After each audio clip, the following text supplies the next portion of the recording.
Misalnya adalah kitabun.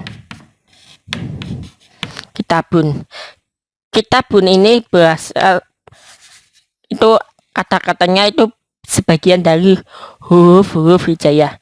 Yaitu apa saja huruf-huruf hijaiyahnya? Assalamualaikum warahmatullahi wabarakatuh. Berjumpa lagi dengan saya Saiful Arifin, dan selamat datang di channel YouTube saya Saiful Arifin 7481. Oke, kali ini saya akan membahas tentang ilmu nahwu, tepatnya pada ilmu kalam. Pada episode sebelumnya saya sudah menjelaskan dasar-dasar ilmu bahasa Arab ya guys. Oke, dan kali ini topik pembahasan kalinya adalah kalam. Oke, tapi sebelum ke pembahasan selanjutnya, angkah baiknya jangan lupa tekan tombol like, subscribe, komen, dan share video ini sebanyak-banyaknya. Oke guys, agar kalian tidak ketinggalan updatean terbaru dari video ini. Kali ini topik pembahasan kali ini adalah pembagian kalam, tanda-tanda isim, dan tanda-tanda fiil, dan yang terakhir adalah tanda-tanda huruf. Seperti apakah pembahasan selanjutnya? Langsung saja ke pembahasannya. Oke. Kalam adalah al-kalamu huwa lafadhu muraqibu mufidu biwad'i, yang artinya adalah kalam ialah lafaz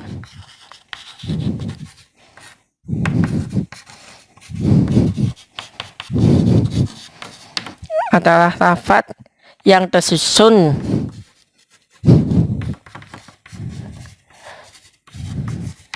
dan bermakna lengkap.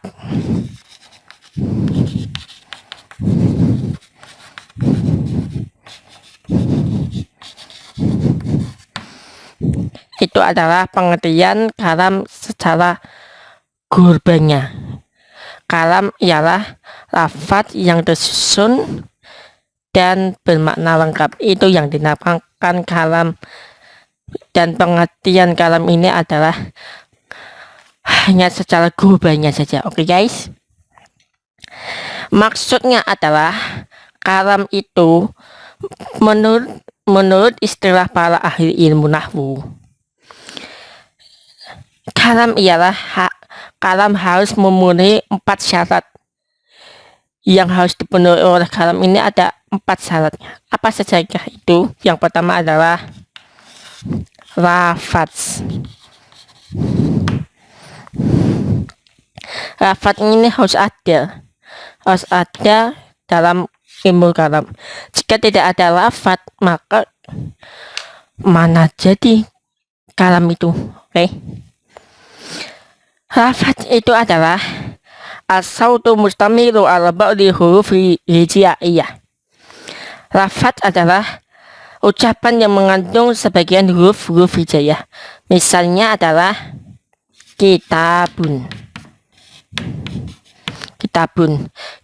Kitabun ini berasal itu kata-katanya itu sebagian dari huruf hijaiyah.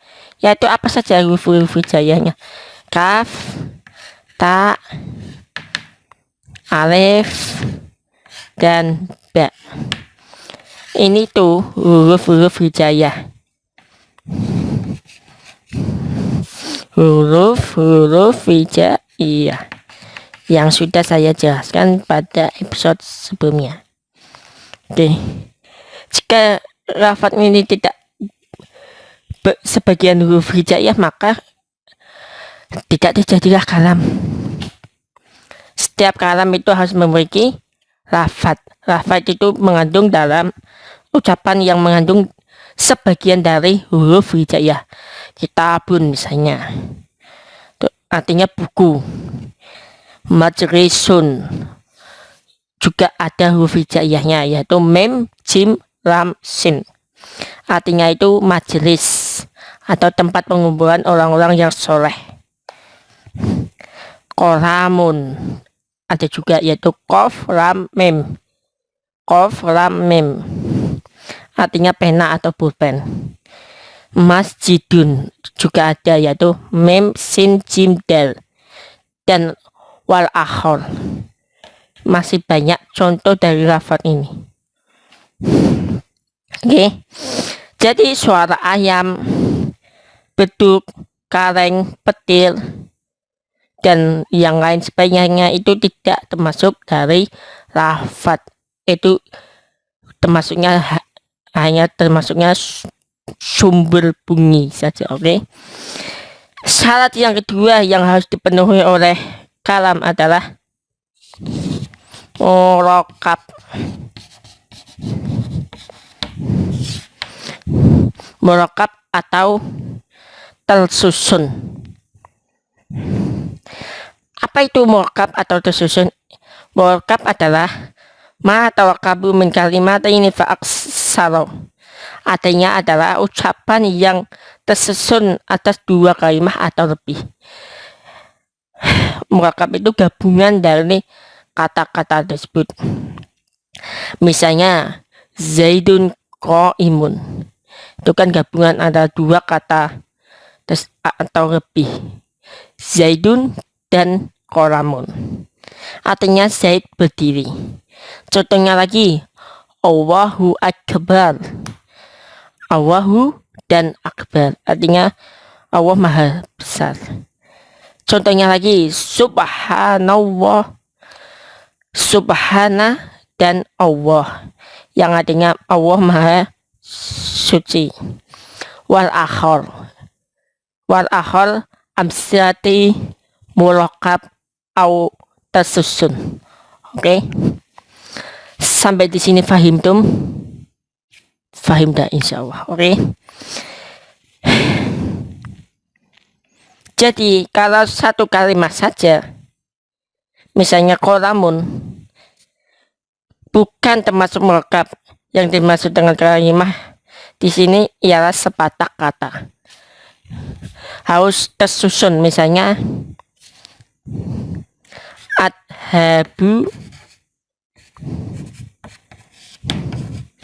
ila madrasah.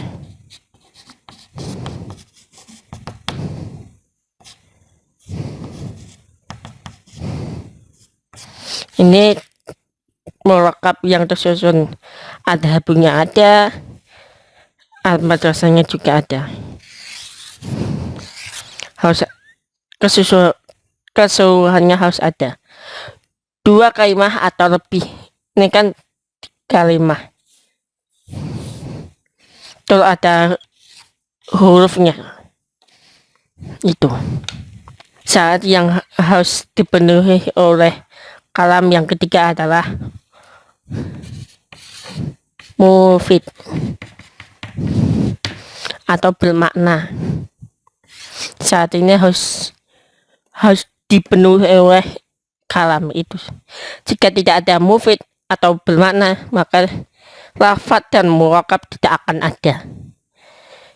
Masa adhabu ila madrasah tidak ada maknanya? Pasti ada maknanya. Setiap bahasa Arab pasti ada maknanya. Misalnya kitabun, walaupun hanya 1 kata, pasti ada maknanya, yaitu buku. Itu. Apalagi sudah menjadi murokab atau kalimat yang tersusun menjadi 2 kalimat atau lebih. Mufid ialah ma afada faidatu yahsunu sukun minal mutakalim wasami alaiha. Artinya adalah ungkapan berfaedah yang dapat memberikan pemahaman sehingga pendengarnya itu merasa lebih jelas dan lebih paham. Itu yang dimaksud dengan mufid atau bermakna. Contohnya Zaidun qaimun.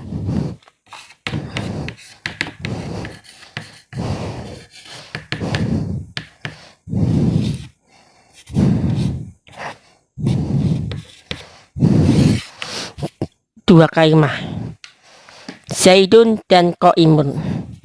Artinya itu Zaid berdiri, Qaimun hanya Qaimun atau berdiri saja.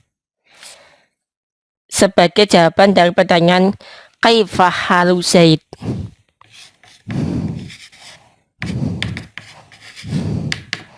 Kaifa halu Zaid. Jika Qaimun saja. Dari jawaban dari kaifa halu Zaid, artinya bagaimana keadaan Zaid. Apakah maridun atau sakit, atau apakah yang lain? Sebagai jawaban dari pertanyaan kaifa Zaidun, jika diringkas kaifa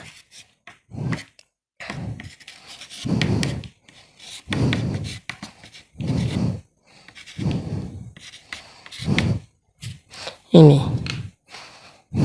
kaifa Zaid, bagaimana Zaid. Jadi perkataan yang janggal atau ambigu atau tidak jelas untuk didengar karena tidak dapat dipahami artinya atau maksudnya atau maknanya, tidak termasuk mufid. Misalnya in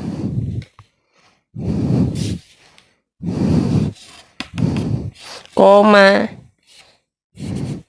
Zaidin.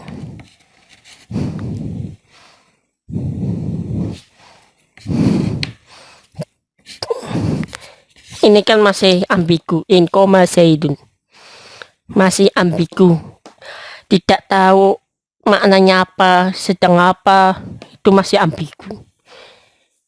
Artinya apabila Zaid berdiri, berdirinya apa, karena sebab apa, apakah gurunya datang atau tidak, masih in koma Zaidun, masih ambigu, masih janggal untuk dipahami oleh lawan bicaranya. Atau lagi contohnya lagi, in jaa abi, apabila ayahku datang. Jika ayahku datang itu gimana?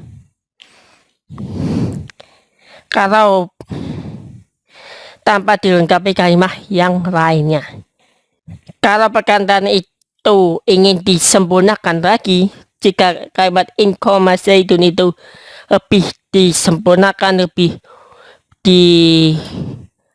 biar ada maknanya, maka harus ada tambahan kalimat lainnya juga. Contohnya in koma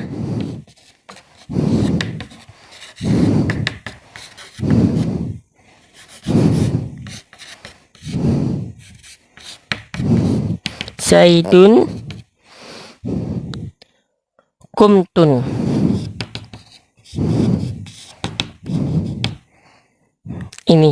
Ini kalimat penjelasnya atau kalimat lengkapnya dari in koma Zaidun. Artinya apabila Zaid berdiri, maka aku pun berdiri. Itu baru makna mufid. Contohnya lagi in jaa abi, apabila ayahku datang, maka aku akan hormati dia. Itu kalimat tambahan, maka akan aku hormati dia. Itu kalimat tambahan dari in jaa abi, biar tidak ambigu, biar tidak janggal, biar bisa dipahami, biar bisa mengerti apa makna dari in jaa abi atau in koma Zaidun. Itu pembahasan dari mufid, dari syarat yang harus, salah satu syarat yang harus dipenuhi oleh kalam, di antaranya mufid, murakkab, dan lafadz. Syarat kalam yang harus dipenuhi yang terakhir adalah wada.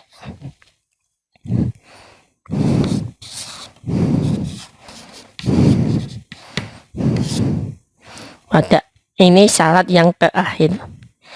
Wada Apa itu wadak? Wadak ja'rul lafadhi dari ala makna. Artinya menjadikan lafadz akan menunjukkan suatu makna atau arti atau pengertian. Itulah yang dinamakan wadak. Dan pembicaraannya disengaja serta tidak menggunakan bahasa Arab, sebab ilmu nahwu ini membahas tentang kaidah-kaidah bahasa Arab. Jadi pembicaraan orang yang sedang tidur atau mengigau walaupun memakai bahasa Arab, ain koma zaidun, itu bukanlah termasuk kalam. Lebih tepatnya tidak termasuk wadak. Itu tidak termasuk wadak. Jika orang yang sedang tidur dan sedang nego, itu tidak termasuk syarat yang terakhir ini, yaitu wadak. Itu pun menurut para ahli ilmu nahwu.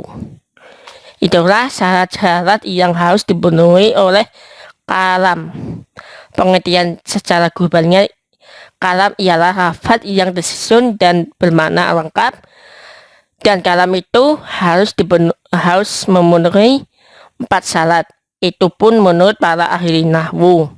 Yang pertama lafaz, yang kedua murakkab, yang ketiga mufid, yang terakhir wadak. Itu harus ada pada kalam itu juga. Harus 4 syarat ini harus wajib dipenuhi oleh kalam. Oke, kesimpulan dari pembahasan kali ini adalah kalamuhum lafdun mufidun musnad wal kalimah lafadu mufidun mufrad, yang artinya adalah kalam menurut mereka atau para ahli ilmu nahwu ialah suatu lafaz yang digunakan untuk menunjukkan makna yang bersifat musnad atau susunan, sedangkan kalimah adalah suatu lafaz yang digunakan untuk menunjukkan makna yang bersifat mufrad atau tunggal. Itulah pembahasan kali ini yang mengenai kalam dan syarat-syarat kalam yang harus dipenuhi oleh kalam itu sendiri. Oke, dan kali ini topik pembahasan kali ini adalah pembagian kalam. Seperti apakah pembahasan selanjutnya? Langsung saja ke pembahasannya. Pembagian kalam. Pembagian kalam itu kalian sudah mengerti, sudah paham bagian-bagian kalam itu apa saja. Yang pertama adalah isim, fiil, dan huruf. Ini pembahasan ilmu bahasa Arab secara dasar. Sebelum beranjak ke pembahasan yang lebih rumit lagi, lebih mendalam dari ilmu bahasa Arab itu. Ini dasar-dasar untuk mempelajari ilmu bahasa Arab. Oke. Pembagian kalam itu apa saja? Wa aqsamuhu salah satun ismun wa fi'lun wa harfu ja'ari makna, yang artinya kalam itu terbagi menjadi 3. Yang pertama isim, fi'il, dan huruf. Ada 3 saja. Jika ada isim yang lain itu masih termasuk di isim. Misalnya isim musanna, isim mufrad, isim apa, itu bagian-bagian dari isim. Begitupun dengan fi'il. Fi'il madhi, fi'il mudhari, itu juga bagian-bagian dari fi'il. Intinya itu hanya 3 saja ini. Yang pertama isim, fi'il, dan huruf. Dan selengkap itu hanya bagian-bagian dari isim dan fi'il dan huruf. Oke. Apa itu isim? Apa itu isim? Ya, isim ialah kalimatun dalat ala makna fi nafsiha walam tuktaron di zaman wat'an. Artinya adalah kalimah yang menunjukkan makna mandiri dan tidak disertai dengan pengertian zaman. Atau dengan kata lain adalah isim itu adalah kata benda. Contohnya adalah Zaidun, bisa jadi nama orang. Zaidun itu nama orang. Kitabun nama barang atau benda. Ana atau nama panggilan atau mufrad. Nahnu juga sama.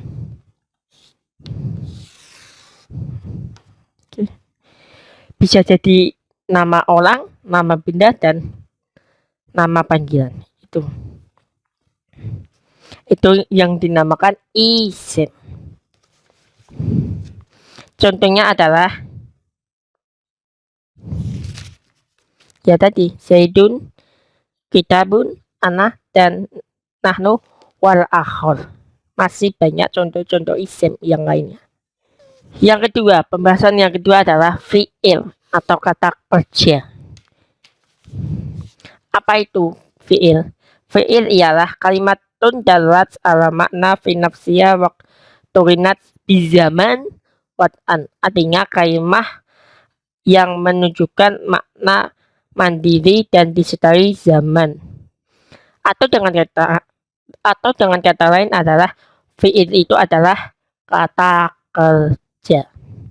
Contohnya kataba yaktubu, uktub, yakul, akala, wal akhor. Itu fi'il.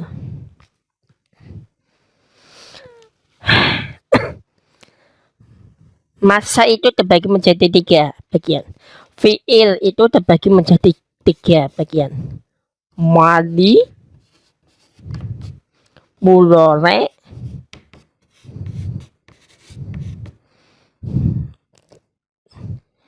terus mustaqbal.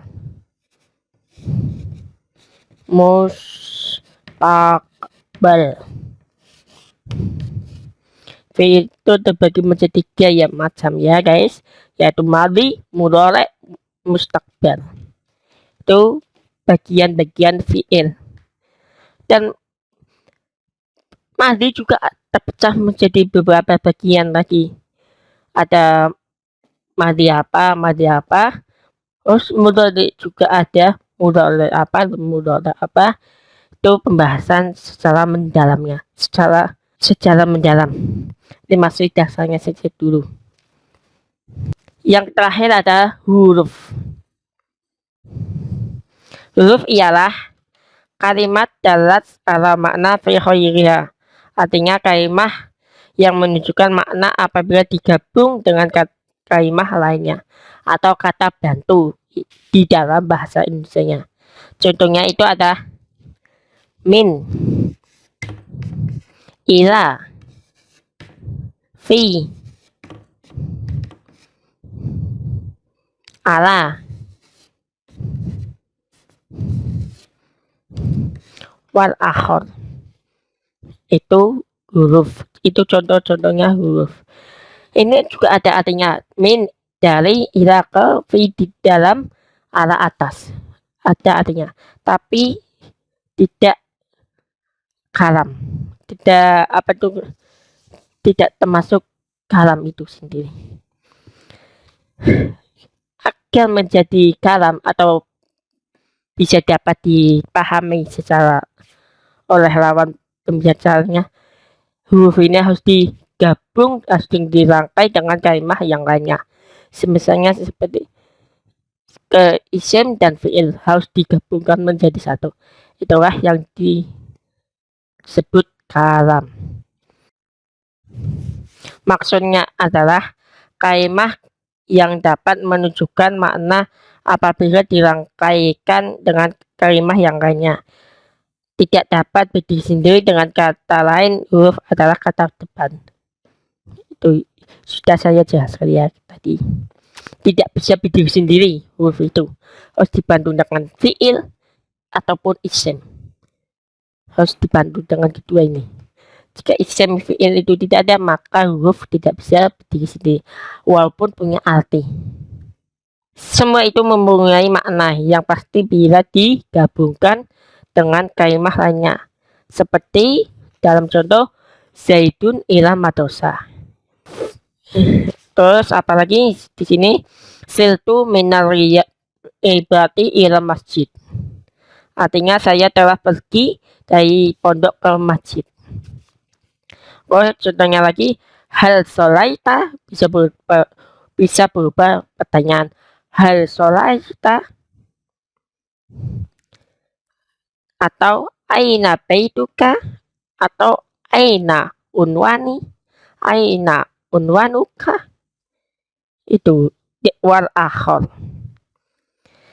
Kesimpulan kali ini adalah rismi wa fi'lu summa harfi tanqasim wa hadhi salasat suha iya kalam. Kalimat itu terbagi menjadi 3, yaitu isim, fi'il, dan huruf. Ketiga-tiga ini disebut dengan kalam. Itulah pembagian kalam kali ini ya guys.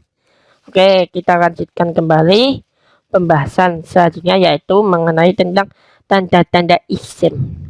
Tanda-tanda isim ialah fal ismu yu'rafu bil khafdi wal tanwin wa dukhul alif falam wa huruf fi khafdi. Isim itu dapat diketahui dengan melalui khafat atau huruf akhirnya, dijilkan atau tanwin, kemasukan alif lam dan huruf khafat. Misalnya begini guys, kitabun. Jika itu adalah jika ingin isim, maka al-kitabun. Kitabun.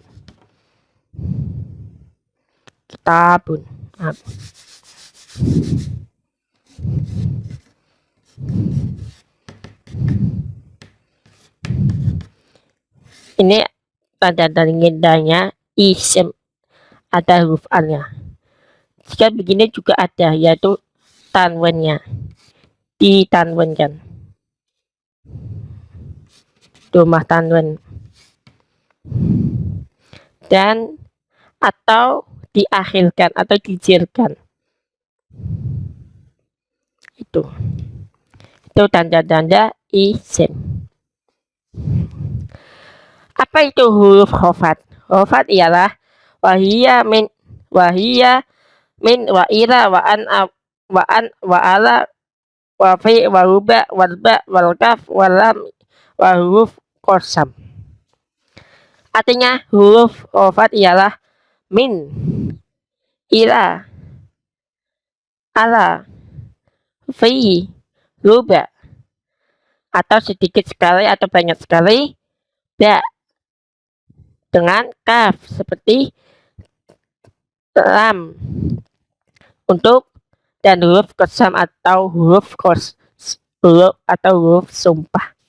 Apa itu huruf qasam atau huruf sumpah? Huruf qasam ialah wahia, wawu, wal ba, wata. Artinya huruf qasam ialah terdiri dari wawu, ba, dan ta. Maksudnya tanda isim itu berbeda dengan tanda fiil dan huruf. Berbeda adalah fiil dan huruf. Tanda-tanda isim itu dapat diketahui dengan melalui yang pertama, huruf akhirnya itu dijilkan, seperti Bismillahirrahmanirrahim. Itu dijilkan. Atau bisa ditanwinkan atau ditanwinkan, seperti Zaidun qaimun, kitabun unzilun. Itu. Atau berawal alif lam, al-kitabu, al-madrasatu, al-qur'anu. Bisa huruf al atau alif lam. Yang terakhir kemasukan huruf jil atau sisipan huruf jil seperti siltu minal Misri ilal Makkah. Aku telah berjalan dari Mesir sampai ke Mekah. Contohnya lagi itu siltu itu min, berarti contoh dari min itu. Contohnya lagi an, seperti sa'altu an Mahmudin. Aku telah menanyakan tentang Mahmud, itu huruf an. Sedangkan huruf ala, Rokib tu alal farsi, artinya aku telah menunggangi kuda, itu huruf ala. Yang keempat, fi, al-ma'u fi kuzi, artinya air itu berada dalam kendi. Yang kelima, huruf kelima ialah ruba, seperti ruba rojulin sholihin fil masjidin, yang artinya banyak sekali atau sedikit sekali laki-laki soleh di dalam masjid. Yang keenam, huruf kaf atau huruf ba. Contohnya katabtu bil kolami, katabtu bil madrasat, bil darajati. Itu. Aku telah menulis dengan pena, itu huruf ba. Yang ketujuh, kaf, Zaidun kal badri, Muhammadun kal badri, artinya Zaid itu bagaikan bulan purnama. Yang kedelapan, huruf lam, al-malu li Zaidin, harta itu milik Zaid.